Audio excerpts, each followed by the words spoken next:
यज्ञ का ज्ञान विज्ञान। इसमें गुरुदेव आज हमें बताते हैं मनीषियों की दृष्टि में यज्ञ। थियोसॉफिकल सोसाइटी की संस्थापिका श्रीमती एनी बेसेंट ने यज्ञ के वास्तविक स्वरूप की व्याख्या करते हुए कहा है कि यज्ञ हिंदू धर्म का एक सबसे बड़ा सिद्धांत है। गीता के कथनानुसार यह सृष्टि यज्ञ द्वारा ही उत्पन्न हुई है और यज्ञ से ही उसकी स्थिति है।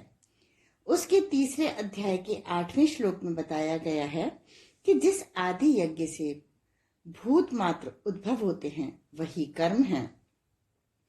इसी प्रकार 14वें अध्याय के तीसरे श्लोक में कहा गया है कि इस जगत में जो कुछ भी उत्पन्न होने वाला है उसका गर्भ देने वाला पिता ईश्वर है। ईश्वर इस सृष्टि का आरंभ यज्ञ के रूप में ही करता है। पुरुष सूक्त में भी कहा गया है कि यज्ञ अर्थात स्वार्पण से ही ईश्वर इस जगत की रचना के लिए व्यक्त हुआ। इस जगत की स्थिति भी यज्ञ से ही है। यज्ञ से ही मनुष्य परम पद को प्राप्त होता है। इसीलिए यज्ञ के विस्तृत अर्थ पर विचार करना और उसकी महिमा को हृदयंगम करना प्रत्येक व्यक्ति का कर्तव्य है। यज्ञ का सारांश अपनी इच्छा से आनंद पूर्वक त्याग करना है, जिससे कि दूसरे लोगों को भी उसका भाग मिले। मनुष्य के दैवी अंश या उच्च प्रकृति को स्वार्थ त्याग में आनंद मिलता है। सृष्टि को उत्पन्न करने के हेतु ईश्वर ने अपनी इच्छा से अपने अनंत जीवन का त्याग कर उस जीवन की मर्यादा बांध ली जिसमें वह व्यक्त हो सके। यह उसका यज्ञ है। एको हम बहुश्याम प्रजा ये, मैं एक हूं बहुत हूं। आगे गुरुदेव बताते हैं यज्ञ का नियम जगत में आत्मा के विकास का नियम है। जीवन का नियम यज्ञ या स्वार्पण है। इस प्रयत्न में ऐसे अन्य बहुत से प्रयत्नों में मनुष्य को बाहरी सहायता भी मिली है। मनुष्य की जाति की बाल्यावस्था में ऋषि उसको सिखाने और सुमार्ग बताने के लिए आए थे और उन्हीं ने इस नियम का उपदेश दिया। मनुष्य जाति की उदय होती बुद्धि को सहायता देने के लिए उन्होंने जो धर्म रचे उसमें भी इस नियम को बहुत सीधी सादी रीति से शामिल किया गया। उसमें बताया गया था कि तुम्हारे स्थूल शरीर का पोषण खनिज और वनस्पतियों और दूसरे छोटे जीवों द्वारा होता है और इनके खाने से तुम पर ऋण होता है जिसका चुकाना तुम्हारा धर्म है। इससे मनुष्य को यह ज्ञान प्राप्त हुआ कि हम पर प्रकृति का ऋण सदैव बना रहता है और उसे सदैव चुकाते रहना चाहिए। इस प्रकार यज्ञ से प्रिय वस्तु के त्याग का अर्थ निकलने लगा और लोग ऋण चुकाने और अपने कल्याण के हेतु से यज्ञ करने लगे।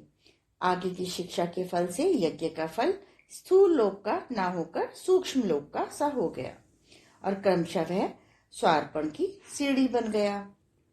गीताकार ने दूसरे अध्याय में ज्ञान की थोड़ी झांकी कराने के बाद तीसरे अध्याय में उसकी प्राप्ति के साधनों का दिग्दर्शन कराया है और स्पष्ट शब्दों में कह दिया है कि जन्म से ही हम यज्ञ को अपने साथ लाए हैं, अर्थात हमें यह देह केवल परमार्थ के लिए मिली है और इसीलिए जो बिना यज्ञ किए जीता है वह चोरी का अन्न खाता है। गीताकार ने अपना यह कठोर निर्णय दिया है। शुद्ध जीवन व्यतीत करने की इच्छा रखने वाले समस्त कार्य यज्ञ रूप करने चाहिए। हम यज्ञ को साथ लेकर पैदा हुए हैं, अर्थात सदा के ऋणी हैं, देनदार हैं। इसको हम विचार पूर्वक करने लगे तो हमारी सेवा वृत्ति, परमार्थिक सेवा वृत्ति उत्तरोत्तर बढ़ती ही जाएगी और इसी में हमारा सच्चा सुख और संसार का कल्याण है।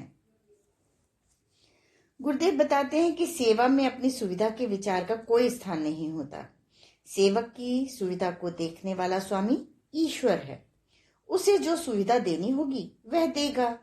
सेवक को जितनी आवश्यकता है वह उतना ले ले और बाकी का त्याग कर दे। सेवा से तो श्रृंगार सजाने होते हैं, अपनी समस्त कला उसमें उड़ेलनी होती है।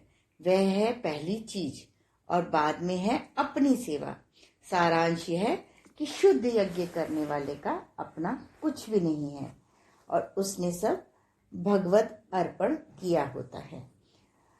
आगे गुरुदेव हमें बता रहे हैं कल्याण का श्रेष्ठ मार्ग यज्ञ। यज्ञ का ज्ञान पक्ष और विज्ञान पक्ष दोनों ही यह सम्मान पाने के योग्य हैं। विज्ञान पक्ष के अंतर्गत इसके स्थूल कर्मकांड आते हैं। वेद मंत्रों के उच्चारण के साथ आहुतियां करने से वातावरण शुद्धि, अंतरिक्ष में श्रेष्ठ विचारों का संचरण तथा मानवीय भावनाओं की जागरण जैसे अनेक दुर्लभ लाभ प्राप्त होते हैं। यज्ञ का ज्ञान पक्ष इससे भी सबल है। आज वैज्ञानिक युग में लोग यज्ञ विज्ञान पर पुनः शोध करने के बाद ही उसे प्रामाणिक मानने की बात कह सकते हैं, किंतु ज्ञान पद तो निर्विवाद रूप से सभी को स्वीकार कर ही लेना पड़ता है। यज्ञ दर्शन मनुष्य जीवन की अनिवार्यता है। गीता में कहा गया है कि प्रजापति ने यह सृष्टि यज्ञ के साथ ही बनाई है। स्पष्ट है कि यह सारा जगत यज्ञमय है। प्रकृति अपने आप में एक यज्ञ है। यज्ञ का अर्थ है त्याग, बलिदान, सेवा, सहकारिता आदि।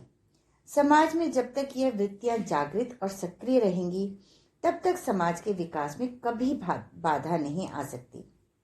यज्ञ के माध्यम से इन भावनाओं को उभार कर स्वार्थपरता का अनीतिपूर्ण कुचक्र तोड़कर धरा पर स्वर्ग लाना संभव है।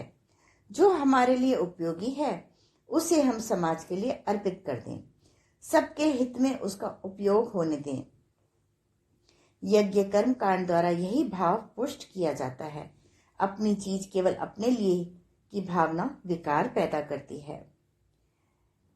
यह जीवन ही यज्ञमय है। इसे कहते हैं भगवान राम, अश्वत्थामा, द्रौपदी आदि यज्ञ से पैदा हुए थे। भावनात्मक दृष्टि से हम भी यज्ञ से ही पैदा हुए हैं। माँ ने स्वार्थ भावना रखी होती तो हमारा अस्तित्व संभव ही नहीं था। हमारे शरीर का संचालन भी यज्ञ आधार पर ही हो रहा है। शरीर का हर अवयव अपनी सुरक्षा के साथ साथ शरीर के सारे अंगों की पुष्टि और सुरक्षा का ध्यान रखता है। हाथ जो कमाता है वह अपने पास ही नहीं रख लेता। हाथ में आया भोजन मुंह तक पहुंचते देर नहीं लगती।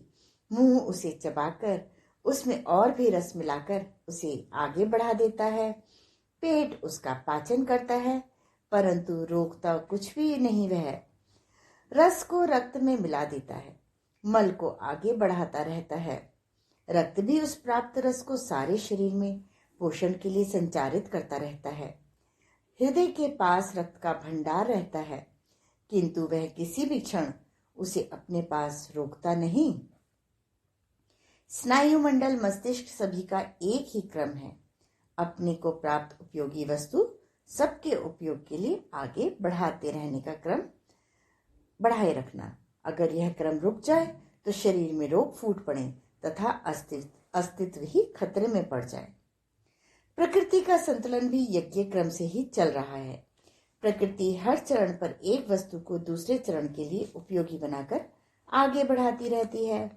बर्फ जल बनकर बह उठती है, नदियां जल को वितरित करती हुई आगे बढ़ती हैं, जल वाष्प बनकर बादल बन जाता है, बादल सारी पृथ्वी पर घूम घूम कर जल वृष्टि द्वारा भूमि की आवश्यकता पूरी करते हैं।